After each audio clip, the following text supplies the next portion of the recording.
Salut à tous et à toutes. Aujourd'hui, pour Brut, je vous emmène en Alabama, mais c'est clairement pas pour visiter. Don't let these brute beasts rip your child apart. They're monsters, they don't care. Cet État est en guerre contre l'avortement dans l'Amérique misogyne de Trump. Là-bas, les femmes se rebellent, et notamment les victimes de viol. In 2017, I was raped by a coworker. When I went to get my abortion, there were protesters outside of the clinic. Do not murder, ma'am. For the murderer will not see the kingdom of heaven. You're a murderer, you're going to hell, you know, how could you kill a baby? This is a place of death. Don't trust in this clinic, trust in the Lord Jesus Christ. And this ban was introduced was to appease extreme conservative evangelical people. Now, for the first time, America has a pro-life president. That is pretty good. Des images et des interviews d'extrémistes anti-avortement, vous en avez sûrement déjà vu partout. Mais avec Brut, on a choisi de donner la parole au camp d'en face. Des Américaines, debout. Des brigades de femmes qui défendent leur droit à disposer de leur corps, librement. As long as there are people out there on that sidewalk treating people in the way that they do at this clinic, I will be here. Celles et ceux qui, comme cette femme, défendent le droit à l'IVG aux États-Unis, on les appelle pas les pro-avortement, on les appelle les pro-choice. C'est-à-dire qu'ils sont pour le droit de choisir ou pas d'avoir recours à une interruption de grossesse. En face, ils se font appeler les pro-life, des religieux chrétiens qui harcèlent celles qui souhaitent avoir recours à l'IVG et diffusent ça en direct sur les réseaux sociaux. Regardez, ça se passe à Montgomery, devant l'une des 2 dernières cliniques qui pratiquent l'avortement en Alabama. 5 o'clock in the morning, 7 or 8 people are already here to kill their baby. Jesus Christ is Lord, miss. Welcome to the gates of hell.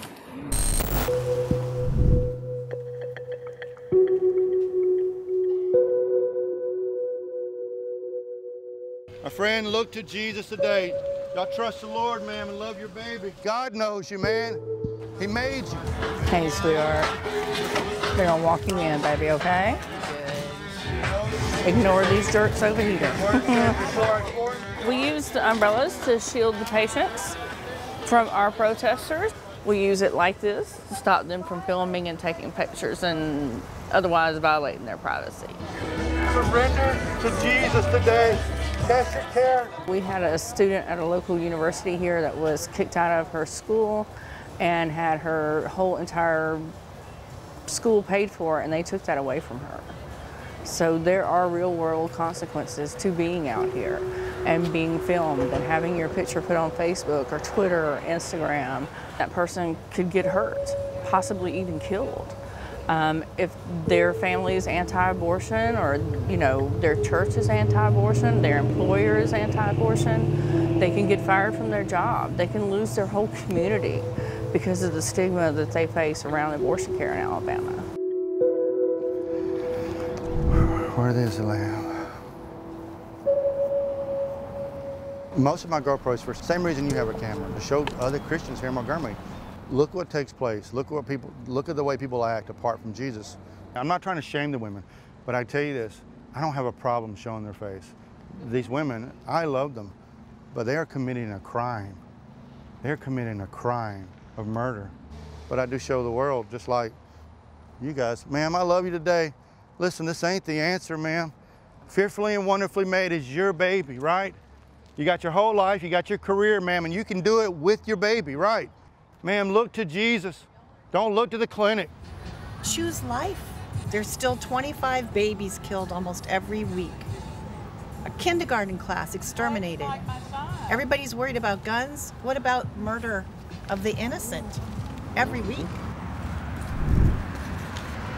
Today I join my faith with other believers and commit myself to pray, to never be silent and to be active in the pro-life movement. May you deliver the river region from this evil, in Jesus' name.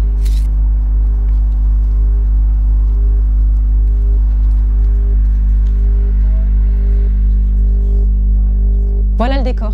L'Alabama est l'un des États les plus conservateurs du pays, mais aussi l'un des moins éduqués et des plus pauvres. À la sortie de la clinique, nous avons rencontré cette mère célibataire qui vient de se faire avorter. Elle a souhaité garder l'anonymat, elle a 2 enfants à charge et 2 boulots pour s'en sortir. Pour elle, l'avortement est un choix, celui de ne pas mettre au monde un enfant qu'elle ne pourra pas assumer. My choice is my choice, regardless if you like it or if you don't like it. You can scream and yell at me all you want to, and you can tell me I'm going to die and burn in hell, that I should want to take care of this child like I do my others. I do. That's why I'm opting to do this, because I cannot do for that child. And so you're pro-life, you're anti-abortion, but what about this baby once it's here? You're not going to be here to take care of this child. Yes, you say you can help me. How are you going to help me? Are you going to be there every step of the way? You're going to pay for my hospital bills? Are you going to pay for this child's upbringing? No, you just don't want me to go into this clinic and they suck this baby out. Because after the baby's born, you don't give two shits about what happens to that child. En Alabama, le mouvement anti-avortement est déjà allé beaucoup plus loin que des coups de pression et des insultes.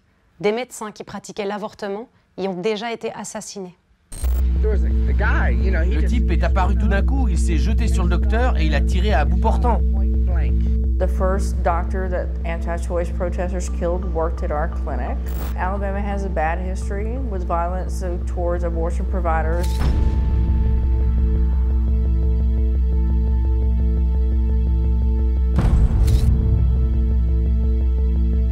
We have that history, you know, that says, you know, violence is something that could pop off at any minute. You just never know. Malheureusement, ces anti-IVG sont en train de gagner la bataille politique. Le Sénat d'Alabama a voté en mai 2019 une loi interdisant les interruptions de grossesse, et ce, même en cas de viol ou d'inceste. Et devinez quoi? Ce vote a été adopté grâce aux voix de 25 sénateurs. Tous des hommes, tous blancs, tous républicains. Do you know what it's like to be raped? No, ma'am, I don't. Do you know what it's like to have a relative commit incest on you? On me, no, ma'am. Yes, on you.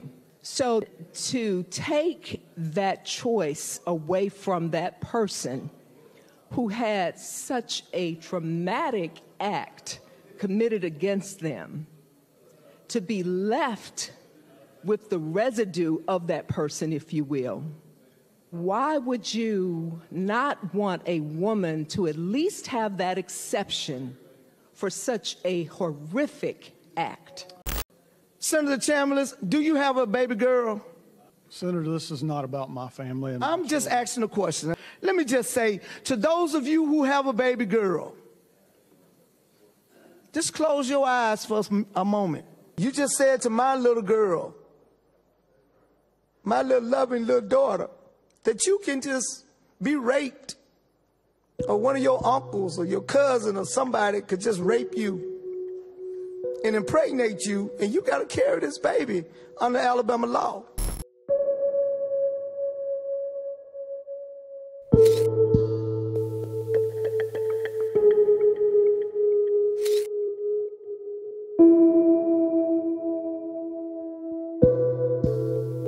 It's important that there are no exceptions for rape and incest, because that would be inconsistent with the legal argument that the unborn child is a person. We use the definition out of our criminal code that already exists for homicide, for murder. If you murder a woman who is pregnant, and say she's 2-3 months pregnant, then you are charged with a double murder. And so similarly, we're saying that if you take that child's life through an abortion, then it's murder. Today, we have kept another promise. My administration has proposed a new rule to prohibit Title X funding from going to any clinic that performs abortions.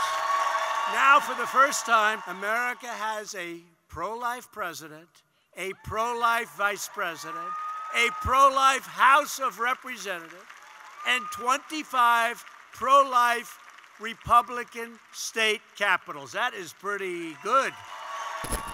Trump, he just goes around making a lot of noise and everything, but the people around him that are making decisions and doing things for him, I think they're doing a good job, and I agree with that. Like the justices he put on the Supreme Court.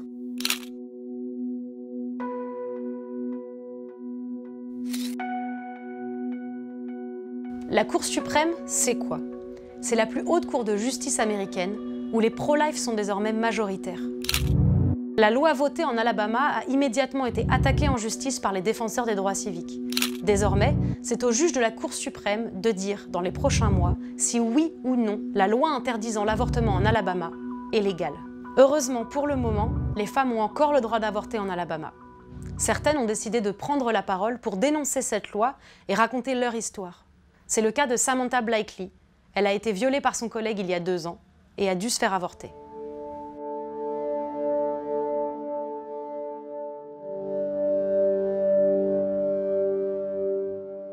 People don't really understand what happens to your body when you're pregnant. It goes through changes and you're reminded constantly. I felt sick and I felt awful and I could not deal with that for 9 months. I just couldn't. I did not tell a lot of people about my rape or my abortion because I was afraid of the shame and the stigma that comes with both of those. People don't believe you when you say that you were raped here sometimes. People don't believe that there's any reason to ever have an abortion. I've heard people say that it's like we're living in the Stone Age or we're going backwards instead of going forward. And I think that is a method of control that a lot of the extreme conservative party is trying to push. That is something I wrestle with a lot, whether I should stay in Alabama and try to make it better, or if I should just run away. I definitely feel like I have to go through the trauma again because I feel moved to tell my story to the lawmakers. Even in public, lots of people know my story, but it's very important to me that they know how this affects people like me, Alabamians, everyday people.